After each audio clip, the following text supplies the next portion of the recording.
여러분 안녕하십니까. 뉴스투데이 경남 시작합니다. 먼저 오늘의 주요 뉴스입니다. 제11대 경남도의회가 마무리된 가운데 지난 4년의 성과와 의미를 짚어봤습니다. 12대 도의회는 다음 달 5일 시작됩니다. K리그1 승격에 도전하고 있는 경남FC가 초반 부진에서 조금씩 회복하며 플레이오프 진출에 다가서고 있습니다. 오염된 물에서 서식하는 외래종 큰빛 이끼벌레가 청정지역 지리산 자락에서 처음 발견됐습니다. 천연기 통영시장 당선자가 최첨단 수산물 유통센터 건립과 중립만 매립 계획을 역점 사업으로 꼽았습니다. 제11대 경남도의회가 임시회 2차 본회의를 끝으로 모두 마무리됐습니다. 지난 4년간의 11대 도의회는 어땠는지 이상훈 기자가 전해드립니다. 2018년 7월부터 시작된 제11대 경남도의회. 도민과 함께하는 의회, 변화와 혁신으로 도민에게 희망을 주는 의회를 내걸고 민주당을 다수당으로 모두 58명의 도의원들이 활동했습니다. 11대 도의회는 입법 활동을 강화해 의원이 발의한 조례 재개정 건수는 지난 10대 의회보다 2배 이상 늘었습니다. 도청과 교육청 등 행정사무감사 기관에 대한 시정, 건의는 물론 도정 질문과 5분 자유 발언도 눈에 띄게 늘어 대집행부 견제 기능도 양과 질 모두 강화됐습니다. 적극적인 의정활동을 통해 주민에 대한 책임성과 대의기관으로서의 강화된 일성을 보여주는 것이라 생각됩니다. 특별위원회 구성도 10대 때보다 2배 이상 늘어 분야별 특정 현안에 집중 대응하고 도의회의 내외부 소식을 SNS로 소통했습니다. 지방자치법 개정에 따라 의회 인사권 독립과 정책지원관제 운영 등 제도적 기반도 마련했습니다. 그러나 전반기 경남 첫 여성도의회 의장을 선출하는 등 달라진 의회의 모습을 보였지만 후반기인 2020년 7월부터는 의장 선거를 놓고 파행이 이어졌습니다. 당시 민주당 소속이던 김하영 의원과 장규석 의원이 당내 경선에 참여하지 않고 독자 출마해 의장과 부의장으로 당선되자 민주당 의원들이 의장단 불신임안과 사퇴 촉구안을 상정했습니다. 이런 사태를 만드는 사람이 지금 장규석 부장이라는 거 모르겠어요? 이 과정에 벌어진 일은 고소 고발로까지 이어져 여전히 법적 다툼 중입니다. 의회 내에서 의사 진행에 항의하고 반대하는 과정에서 일어난 그 일 때문에 동료 의원을 고소하고 고발하는 이런 일들은 11대 의회 후반기에서 저는 마지막으로 있어야 될 일이라고 생각합니다. 또 6일 지방선거에 적용할 시군의회 의원 선거구와 의원 정수 조례 일부 개정안을 놓고 국민의힘에서 회의장 출입을 막는 등 파행도 있었습니다. 전반기와 확연히 다른 후반기를 보낸 11대 도의회는 이번 임시회를 끝으로 모두 마무리된 가운데 12대 도의회는 다음 달 5일 시작됩니다. MBC 뉴스 이상훈입니다. 3년째 1부 리그인 K리그1 진입에 도전하고 있는 경남FC가 요즘 승점을 차곡차곡 쌓으면서 플레이오프 진출에 한 걸음 다가서고 있습니다. 리그는 이제 절반 정도 진행됐는데요. 선수들은 승격을 향한 의지를 더욱 불태우고 있습니다. 서창호 기자입니다.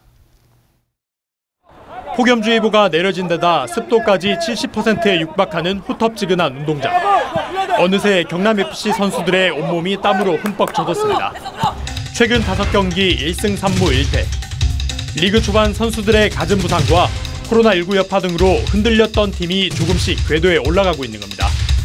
1부 리그 승격에 도전할 수 있는 5위와 승점 4점 뒤진 6위.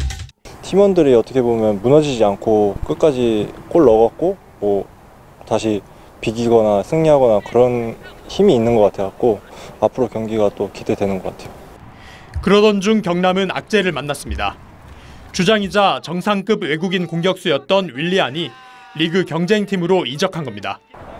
공백을 메울 추가 영입이 어려운 상황에서 경남은 전공법을 택했습니다.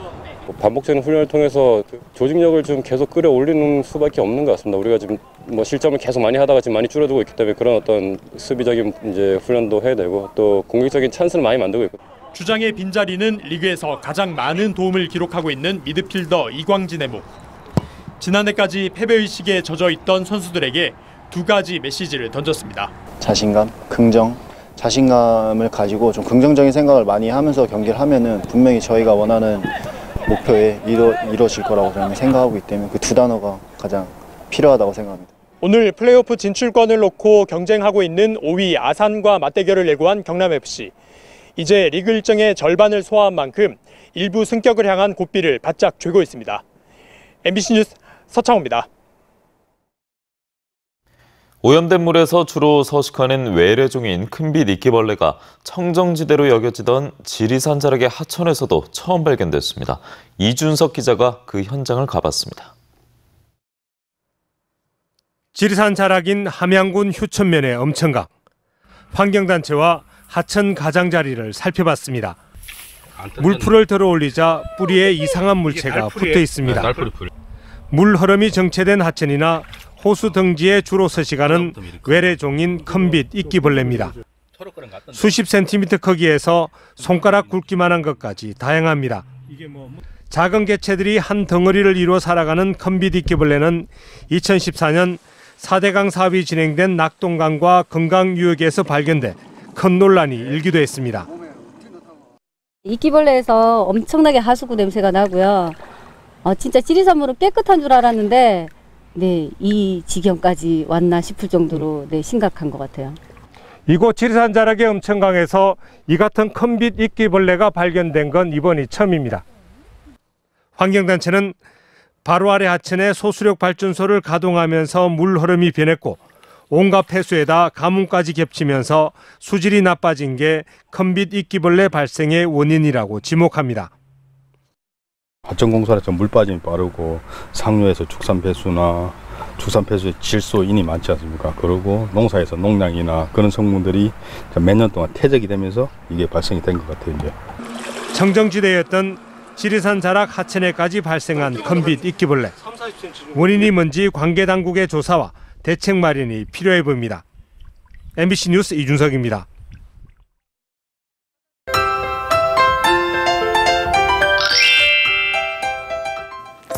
오늘까지 후덥지근한 더위가 기승을 부리겠습니다.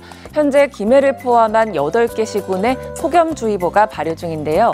낮 기온이 어제만큼 오르면서 덥고 습한 날씨를 보이겠습니다.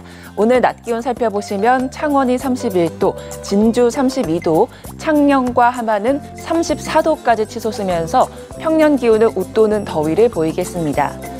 오늘 오후에는 경남 서부 내륙 지역을 중심으로 소나기가 지나겠습니다. 비가 오면서 돌풍이 불고 천둥 번개가 치는 곳이 있겠는데요. 내일은 장마 전선의 영향을 받아 오전부터 비가 시작돼 모레까지 이어질 것으로 보입니다. 내일과 모레 비가 내리는 곳은 강하고 많은 비가 예상되면서 비 피해 없도록 안전사고에 유의하시길 바랍니다.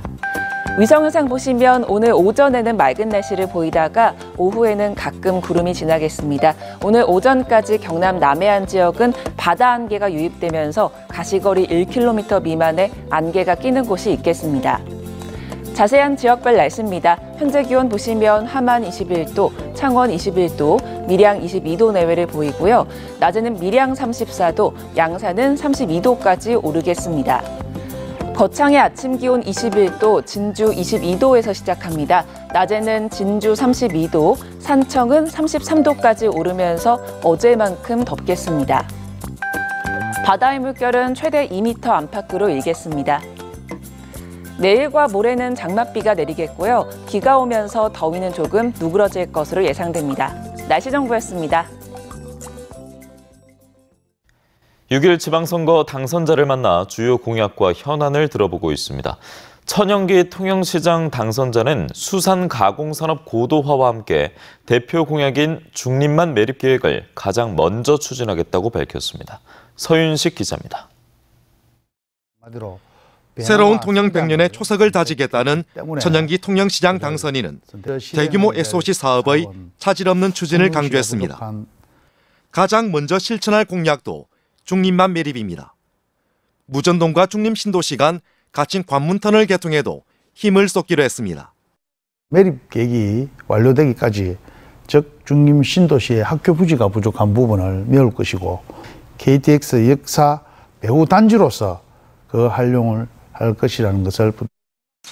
남해안 수산 1번지 명성 회복을 위해 수산 가공산업 고도화와 유통 인프라 구축에 나섭니다.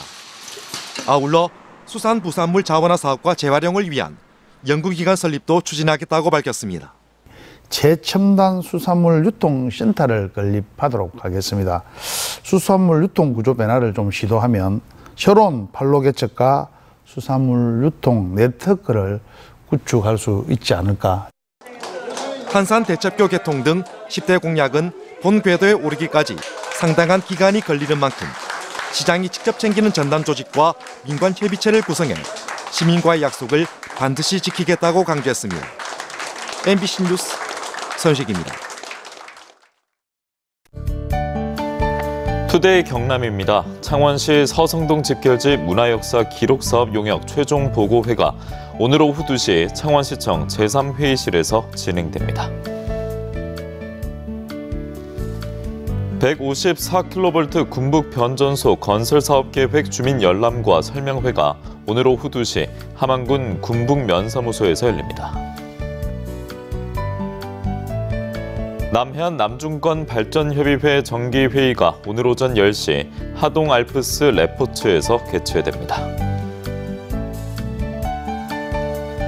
아동위원협의회 거제시 합천군 교류회의가 오늘 오전 11시 거제시청 소통실에 마련됩니다.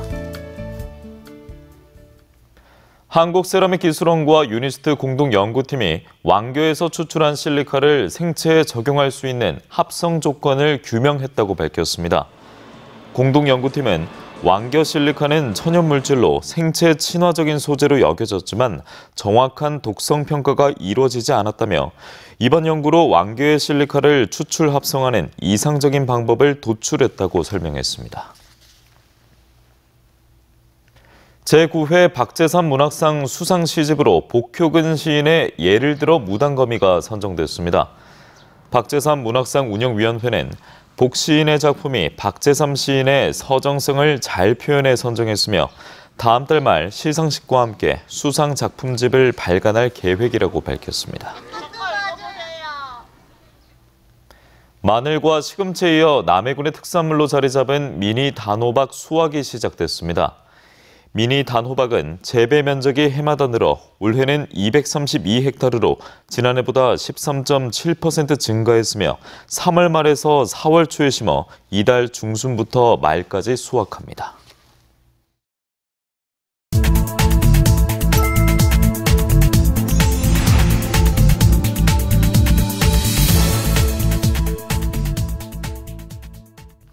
다음 소식입니다. 경상남도가 산업통상자원부가 주관하는 서비스 로봇 공통 플랫폼 제작 실증 사업 공모에 선정돼 국비 80억 원을 확보했습니다. 해당 사업은 지능형 로봇 중소기업의 제품화 장벽 해소와 국산화를 위해 산업부와 도, 창원시가 150억 원을 투자하는 것으로 2026년까지 경남 로봇랜드 재단에 서비스 로봇 검증 장비 23대를 구축해 시제품 제작 등을 지원하게 됩니다. 오늘 로봇 세일 페스타에 온 걸 대기업에 식자재를 공급해준다는 것을 미끼로 돈을 받아 가로챈 신종 전화금융사기 사건이 발생해 경찰이 수사에 나섰습니다. 김해시의 한 식품 유통업체는 지난 9일 대기업 식품회사 A사 대표 번호로 연락해 알려준 계좌로 식용유 대금 3천만 원을 선금했지만 식용유도 대금도 받지 못했습니다. 김해 중부경찰서는 공기업을 사칭한 전화금융 사기 조직이 대기업 식품회사 A사의 대표 번호를 착신해 유통식품업체의 전화번호를 알려주고 대금을 가로챈 것으로 보고 있습니다. 경남지방변호사회는 대구 변호사 사무실 방화 사건 피해자들과 유족들을 위한 성금 4,411만 원을 대구지방변호사회에 전달했습니다. 경남 변호사회 소속 변호사 170명이 기부한 3,411만 원에 1,000만 원을 더 보태 성금을 조성했으며 성금은 피해자와 유족을 위해 쓰일 예정입니다. 경남에서 10대를 중심으로 나비약이라고 불리는 마약류 식욕 억제제를 투약하고 소지하다 경찰에 적발된 것과 관련해 경남교육청이 약물 오남용 예방 교육 강화에 나섰습니다. 교육청은 약물 예방 교육을 교육 과정에 주기적으로 편성하는 한편 담당 교사의 교육 역량을 강화하기 위해 1박 2일 연수도 추진하기로 했습니다. 통영 정량천이 행정안전부의 2022 안전하고 아름다운 소화천 가꾸기 공모전에서 최우수 소화천으로 선정됐습니다. 통영시는 정량천의 복개 구간을 철거하고 옛 물길을 복원하면서 산책로와 물놀이장 등 휴식 공간을 설치해 지역 주민에게 쾌적한 환경을 제공하며 상류부의 생태 저류지를 조성한 점이 높은 평가를 받았다고 밝혔습니다. 제4회 창원시장배 전국 사격대회가 7일간의 일정으로 어제 개막해 창원국제사격장에서 펼쳐지고 있습니다. 전국 학생부와 일반부 소속 370개 팀 2,309명의 선수가 참가하는 이번 대회에선 소총과 권총, 산탄총, 러닝타기 등 국제대회 전 종목에서 기량을 겨루며 내년 국가대표와 국제대회 파견 선수 선발전도 겸해 치러지는데 종목 경기는 무료로 관람할 수 있습니다.